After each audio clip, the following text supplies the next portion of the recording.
मैं Suresh Kumar government teacher हूँ। मैं यहीं राजस्थान के अजमेर ज़िले में पोस्टेड हूँ। मैं मेरी जॉइनिंग 2012 की है। आज हम बात करते हैं अक्षांश और देशांतर से संबंधित, जो आपके रीट लेवल 1 और रीट लेवल 2 में आएगा ये टॉपिक। ठीक है, इनको समझते हैं। आज चलते हैं बोर्ड की तरफ। अक्षांश आज अपन देखते हैं केवल अक्षांश। ठीक है, इससे पहले अपन देखते हैं अक्षांश होते क्या। एक गोला खींचते हैं अपन, यानी ग्लोब, जो पृथ्वी का क्या है, मॉडल है, प्रतिरूप, इसको अपन ग्लोब बोलते हैं। इसके बीचों बीच खींचते हैं अपन एक बिंदु, केंद्र हो गया ये बिंदु, और इसके आर पार खींचते, इसको मिलाते हुए वो ग्लोब पर रेखा होती है जो सबसे बड़ा वृत्त बनाती है, उसको कहते हैं अपन भूमध्य रेखा। कौन सी रेखा? भू यानी जमीन, यानी पृथ्वी के मध्य खींची एक काल्पनिक रेखा होती है। ठीक है, इस रेखा से ऊपर वाला भाग होता है उत्तरी गोलार्ध और नीचे का होता है दक्षिणी गोलार्ध। गोलार्ध का अगर संधि विच्छेद करते हैं तो गोला अर्ध यानी आधा गोला, उत्तरी गोलार्ध और दक्षिणी गोलार्ध। अपन बात करते हैं अक्षांश की, बात कर लेते पहले। ये अक्षांश क्या है? कोण है। ये किसके संदर्भ में बनाए जाते हैं? कोण बनाए जाते हैं भूमध्य रेखा के संदर्भ में। यहाँ से इस बिंदु से बनाए जाते हैं। जैसे मान लो कोई अपना वो गणित देखते हैं, वो चांद या चंदा जो भी है, यहाँ रख देते हैं अपन इसको। उसमें डिग्रियाँ होती है, आपको पता है, 0 से 1 2 3 90 वापस ऐसी होती है। तो अपन ऐसे खींची जाती है। जैसे मान लो 10 से मान लो अपन इधर खींचते हैं, यहाँ बन रहा 10 डिग्री, ये 20 डिग्री जो भी है, इस प्रकार, और इस प्रकार ये 90 डिग्री हो गया। ठीक है, इसको मान लो उदाहरण स्वरूप बता रहा हूँ। इधर से भी ऐसे बनाते हैं अपन, जैसे ये 10 डिग्री हो गया और इस प्रकार ये 90 डिग्री। इन जो ये बनाए हैं ये डिग्रियाँ अपन ने 10 इधर 10, इसको मिलाने वालों को कहते हैं अपन, जो मिलाने वाली रेखा उसको कहते हैं अक्षांश रेखा। अक्षांश और अक्षांश रेखा में अंतर है। क्या है? अक्षांश और अक्षांश रेखा में अंतर। अक्षांश तो कोण है और रेखा एक लाइन है। ठीक है, इसी प्रकार 90 अक्षांश उत्तरी गोलार्ध में हो गए, उत्तर में भूमध्य रेखा से उत्तर, और इसी प्रकार 90 भी इधर हो गए। इसी प्रकार ऐसे मिला देते अपन 10 डिग्री साउथ, इसी प्रकार ये 90 डिग्री साउथ, इसी प्रकार ये रेखाएं हैं। अपन देखते हैं अक्षांश रेखाएं। ये बिंदु हो गया, ये भूमध्य रेखा हो गई, और इसके उत्तर में सबसे प्रमुख है 23.5 डिग्री। कौन सी है? 23.5 डिग्री। ये महत्वपूर्ण रेखाएं हैं। और ऊपर हो गई 66.5 डिग्री, और यह 90 डिग्री जो अपना क्या है, ध्रुव है, यानी नॉर्थ पोल है। कौन सा है? North pole. इसी प्रकार इधर भी हो गया 23.5 पर।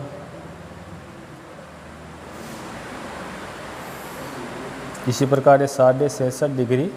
अब इनका नाम है, इनका नाम है भूमध्य रेखा, भूमध्य रेखा, और इनका नाम कर्क रेखा, जो 23.5 डिग्री उत्तरी गोलार्ध में है, और इसका नाम है आर्कटिक वृत्त, आर्कटिक वृत्त। और ये दक्षिण में आ गया, दक्षिणी गोलार्ध में भूमध्य रेखा से नीचे, इसका नाम है मकर रेखा। कौन सी रेखा है? मकर रेखा। इसी प्रकार इसका नाम है अंटार्कटिक वृत्त। कौन सी है? अंटार्कटिक वृत्त। ये सबसे ये महत्वपूर्ण है सबसे।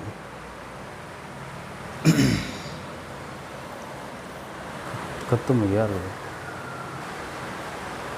ये देख लिया भूमध्य रेखा कितने डिग्री पर? 0 डिग्री पर। ये बीचों बीच है। 23.5 डिग्री दक्षिण अक्षांश वाली जो रेखा है उसका नाम मकर रेखा है, और 66.5 डिग्री दक्षिणी अक्षांश वाली रेखा का नाम अंटार्कटिक वृत्त है, क्योंकि अंटार्कटिका महाद्वीप के समीप इसलिए। और इसी प्रकार उत्तरी गोलार्ध में 23.5 डिग्री उत्तरी अक्षांश का नाम है कर्क रेखा, और 66.5 डिग्री उत्तरी अक्षांश रेखा का नाम आर्कटिक वृत्त है। अब अक्षांश रेखाओं की बात देखते हैं अपन। अक्षांश रेखा, अक्षांश कितने हैं? अक्षांशों की संख्या तो है,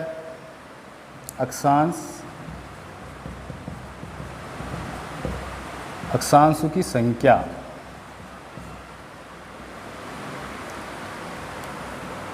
0 डिग्री अक्षांश से ऊपर तक कितने? 90 प्लस इसी प्रकार 90 अक्षांश इधर हुए, कितने हुए?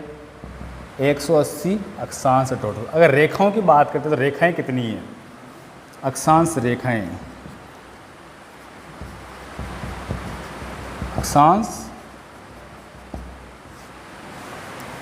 अक्षांश रेखाएं देखते हैं अपन।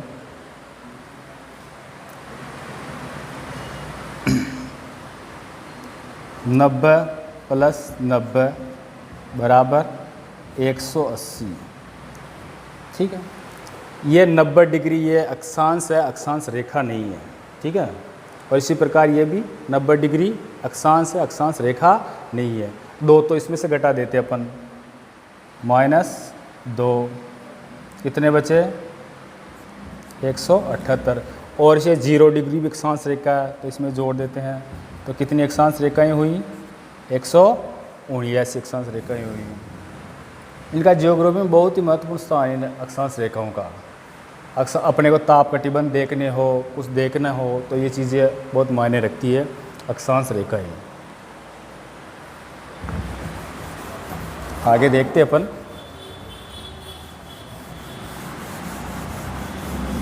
अब और चीज़ें देखते हैं अपन महत्वपूर्ण।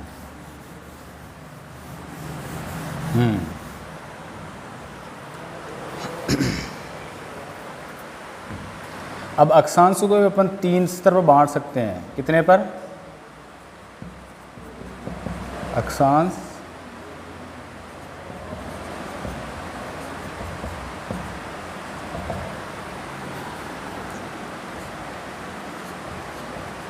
तीन प्रकार से क्या कर सकते हैं अपन? बांट सकते हैं। जिस प्रकार निम्न अक्षांश हो गए, निम्न अक्षांश हो गए, मध्यम अक्षांश हो गए, आपने कहीं पढ़ा होगा, और उच्च अक्षांश हो गए। ये कैसे हो? एक मिनट। अपन अक्षांश रेखाओं को 3 प्रकार से बांट सकते हैं, निम्न अक्षांश, मध्यम अक्षांश और उच्च अक्षांश। ये किस प्रकार है? भूमध्य रेखा, उत्तरी गोलार्ध में कितने अक्षांश हो गए? 90 अक्षांश। दक्षिणी गोलार्ध में कितने हो गए? 90, ठीक है। 90 को 3 से भाग करते हैं तो कितने आते हैं? 30 आते हैं, ठीक है। तो इस प्रकार देखते हैं, 0 डिग्री से 30 डिग्री तक के आ गए निम्न अक्षांश, चाहे उत्तरी गोलार्ध में हो या दक्षिणी गोलार्ध में हो। इसी प्रकार से अपन देखते हैं 30 डिग्री से 60 डिग्री दोनों गोलार्ध, ये मध्यम अक्षांश आ गए, ठीक है। फिर देखते हैं 60 डिग्री से 90 डिग्री दोनों गोलार्धों में ये आ गए उच्चतम अक्षांश आ गए, ठीक है। यहाँ तक हो गया अपना। अब आगे देखते हैं अपन। अब देखते हैं अपने भारत की बात करते हैं अपन। अपना भारत किन अक्षांशों में आते हैं? किन अक्षांशों में आता है अपना देश भारत, प्यारा भारत, अपना भारत इंडिया? देखते हैं। देखो बोर्ड पर तो ऐसे बना रहे हम। ये अपना प्यारा भारत हो गया। क्या हो गया? ये अपना ये प्यारा भारत हो गया। देखो कर्क रेखा अपने भारत के मध्य से गुजरती है, आपको पता है। कर्क रेखा भारत के मध्य से गुजरती है, ठीक है। कर्क रेखा कौन सी रेखा? जो 23.5 डिग्री उत्तरी अक्षांश पे, इसका नाम कर्क रेखा। ये भारत के मध्य से गुजरती है और 8 राज्यों से गुजरती है। कितने राज्यों से गुजरती है? 8 राज्यों से गुजरती है। 8 राज्य वो कौन कौन से हैं? पहला इधर से ले लेते हैं, पश्चिम से गुजरात, दूसरा राजस्थान, तीसरा ले लेते हैं मध्य प्रदेश। कौन सा? मध्य प्रदेश। चौथा ले लेते हैं अपन छत्तीसगढ़। कौन सा? छत्तीसगढ़। और पांचवा लेते हैं झारखंड। और छठा ले लेते हैं पश्चिम बंगाल। और 7 वाले ले लेते हैं त्रिपुरा, और 8 वाले ले लेते हैं अपन मिजोरम।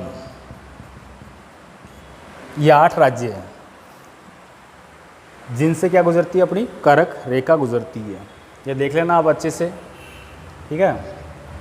और एक और बात,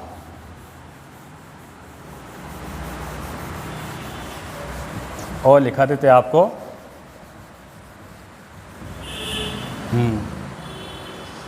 इन 8 राज्यों की, इन 8 राज्यों में से कौन सा राज्य है जिसकी राजधानी बिल्कुल कर्क रेखा के पास है, बिल्कुल कर्क रेखा के पास है, वो ऐसा कौन सा राज्य है?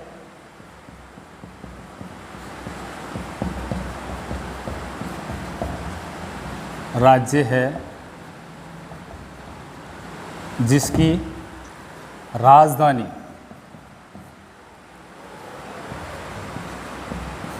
कर्क रेखा के समीप है, वो है झारखंड की राजधानी कौन सी है? रांची, जो बिल्कुल कर्क रेखा के पास स्थित है। हो गया ये टॉपिक क्लियर? अब आगे चलते हैं अपन।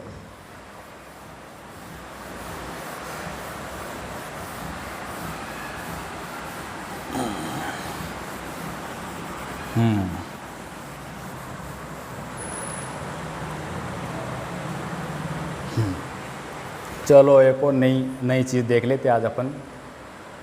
जैसे अपन ने देख ली कि ग्लोब पर अक्षांश रेखाएं कितनी होती है? ग्लोब पर अक्षांश रेखाएं तो होती है 179 होती है। अगर प्रश्न पूछ लिया जाए घुमा फिरा के कि मानचित्र पर कितनी अक्षांश रेखाएं होती है, तो आप क्या उत्तर दोगे? बताओ।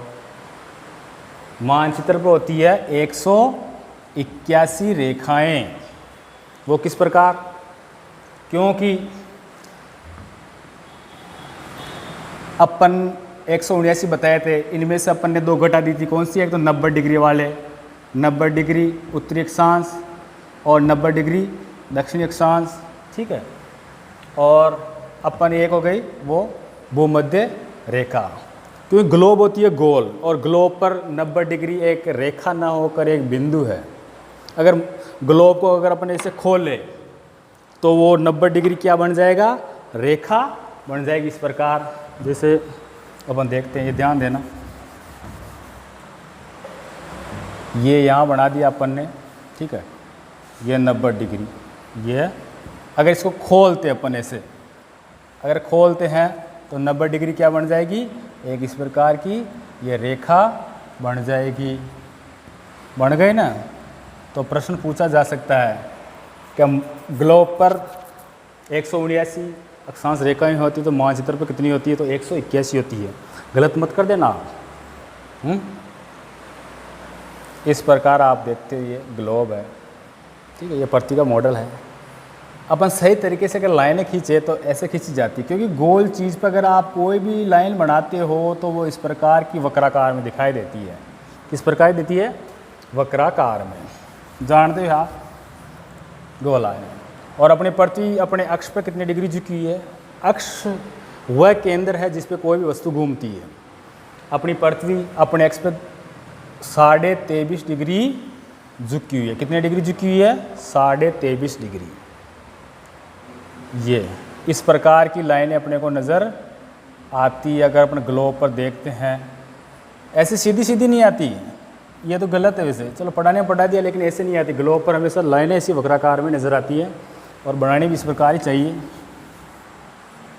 और इसी प्रकार ये देख लेते हैं, दक्षिणी अक्षांश है, ये भी 23.5 डिग्री कर्क रेखा,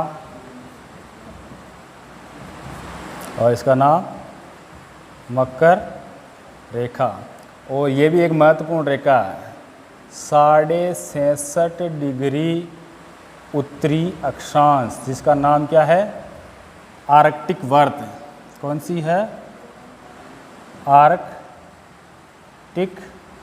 वृत्त है। ये आर्कटिक महासागर के पास में है, जो सबसे छोटा महासागर है।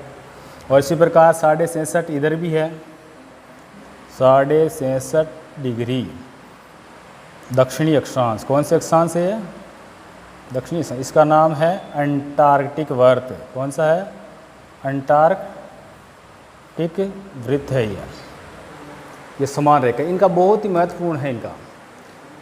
अब अपनी पृथ्वी का 23.5 डिग्री झुकी हुई अपने अक्ष पर, ये काल्पनिक रेखा है। ये क्या है? एक इसका अक्ष तो ऐसा देखते हैं, ये भी एक काल्पनिक है अक्ष। तो अक्ष ऐसे सीधा होता है, ठीक है, और ये इस प्रकार, ये इसका इस प्रकार झुकी हुई है अपने अक्ष पर।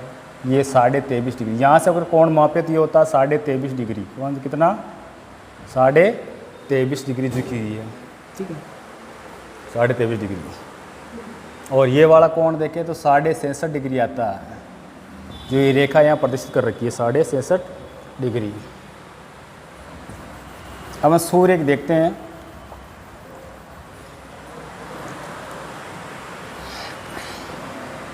अधिकांश जो सूर्य चमकता है, पृथ्वी ही घूमती है सूर्य के चारों ओर, न कि सूर्य घूमता है पृथ्वी के चारों ओर। लेकिन अपन देखते हैं कि सूर्य की लंबवत किरणें कभी यहाँ कभी यहाँ, नहीं, सूर्य थोड़ी घूमता है, तो पृथ्वी घूमती, क्योंकि पृथ्वी अपने अक्ष पर 23.5 झुकी हुई है, इसलिए अपनी वो तो केवल आभासी किरणें हैं। कौन सी है वो? आभासी किरणें। तो सूर्य की सीधी किरणें केवल यहीं से 23.5 डिग्री उत्तरी अक्षांश यानी कर्क रेखा से दक्षिण में 23.5 डिग्री दक्षिण में मकर रेखा तक ही पड़ती है। यहाँ से कर्क रेखा से मकर रेखा तक ही पड़ती है पूरे साल, मतलब सीधी किरणें। इससे आगे तिरछी किरणें पड़ती है, इसके आगे तिरछी किरणें पड़ती है।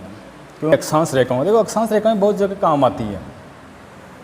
आज मैं तो गोले पे गोले बनाए जा रहा हूँ, कोई दिक्कत नहीं।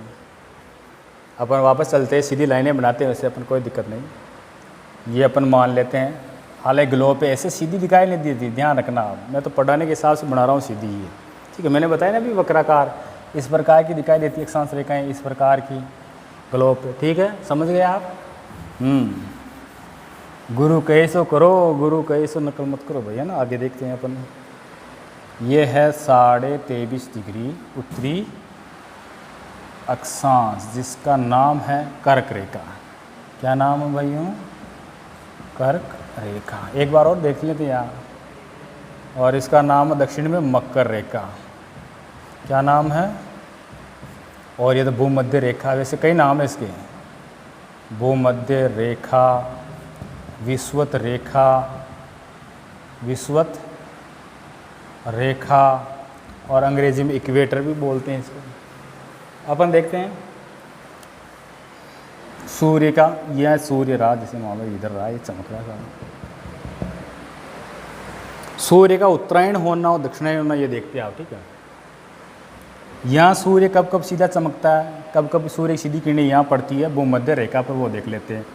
जैसे अभी कौन सा महीना चल रहा है? अभी जून चल रहा है, ठीक है,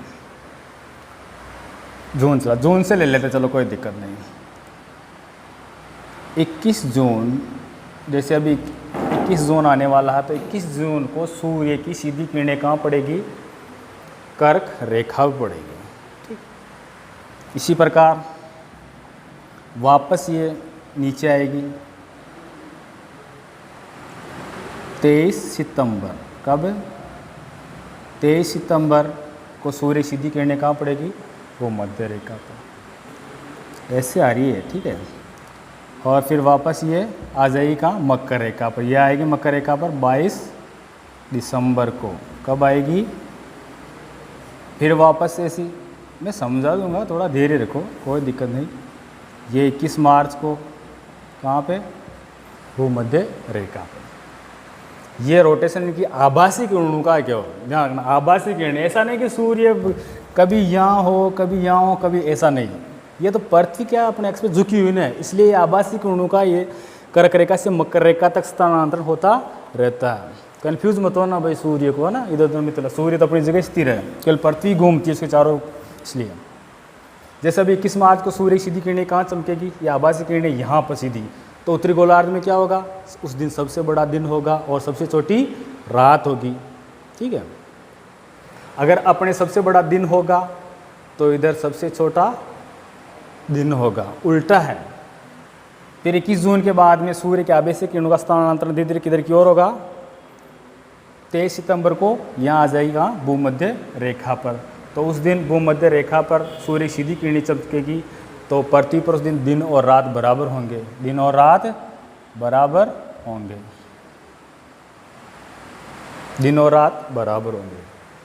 ठीक है, फिर ये दक्षिण में आएंगी वापस किरणें, ये आभासी किरणें 22 दिसंबर को कहाँ चमकेगी, सीधे ये चमकेगी मकर रेखा पर। तो इस दिन क्या होगा, दक्षिणी गोलार्ध में सबसे बड़ा दिन और सबसे छोटी रात। और अपने उल्टा कर लो, इधर सबसे बड़ा दिन हुआ तो अपने सबसे छोटा दिन, इधर सबसे छोटी रात हुई तो अपने सबसे बड़ी रात होगी, उल्टा है बिल्कुल। फिर 22 दिसंबर के बाद वापस इनके आभासी किरणों का स्थानांतर उत्तर की ओर होगा और 21 मार्च को भूमध्य रेखा पर लंबवत पड़ेगी। ऐसे 2 दिन है, 23 सितंबर और 21 मार्च, जब पृथ्वी पर दिन और रात बराबर होते हैं, दिन और रात बराबर होते हैं। ये क्यों होते हैं, क्योंकि उस दिन प्रकाश व्रत यहाँ से उत्तरी ध्रुव से दक्षिणी ध्रुव की बिल्कुल बीचों बीच निकलता प्रकाश वृत्त, इसलिए दिन और रात अपने को बराबर 12 घंटे का दिन और 12 घंटे की रात होती है। तो इनका बहुत महत्व है। ऐसे अक्षांश रेखाओं के बारे में जितना पढ़ाया जाए कम है, खूब सारी है, बहुत गहनता से देखते हैं, लेकिन अपन ने थोड़ा ये देख लिया है। अब देखते हैं, अपन ने सुना होगा, किताबों में अपन ने पढ़ा होगा, दोनों ध्रुवों पर 6 महीने के दिन 6 महीने की रात। जैसे मान लो अभी उत्तरी ध्रुव पर 6 महीने के दिन चल रहे हैं। क्यों चल रहे हैं, क्योंकि अभी जो सूर्य है, सूर्य कहाँ, उत्तरायण है, कहाँ सूर्य, उत्तरायण है। ठीक है, तो अभी अपने यहाँ उत्तरी ध्रुव पर क्या चल रहा है, दिन चल रहे हैं जो 6 महीने के होंगे, और दक्षिणी जो ध्रुव है उस पर क्या चल रही है, रात चल रही है। वाह भाई, क्या मज़ा है सोने के। ठीक है, 66.5 तो बना लेते हैं भैया। ये कैसे होता है, 21 जून को सूर्य की सीधी किरणें कहाँ पड़ेगी, कहाँ पड़ेगी, कर्क रेखा पर। उस दिन क्या होगा, उत्तरी गोलार्ध में सबसे बड़ा दिन होगा और सबसे 6 महीने का दिन यहीं से स्टार्ट हो जाते हैं। कहीं से 21 मार्च से 23 सितंबर तक उत्तरी गोलार्ध में दिन रहते हैं, दिन रहता को लगे 21 मार्च से 23 सितंबर तक, क्योंकि 21 मार्च को उत्तरी गोलार्ध में प्रवेश करते हैं, 21 जून से 23 सितंबर तक, तो ये 6 महीने का दिन होता है, 6 महीने का दिन होता है। और इसी प्रकार इधर रात होगी। समझे, एक बार और वापस अपन देख लेते हैं। ये जो रेखाएं होती है ये किस पे होती है, ये ग्लोब पे होती है। पहली बार ये समझ लेना, ये काल्पनिक रेखाएं हैं, वास्तव में पृथ्वी पर कहीं नहीं मिलेगी। आप ढूंढोगे ना बैटरी लेके तो भी नहीं मिलेगी आपको, ये केवल क्या है, काल्पनिक रेखाएं हैं।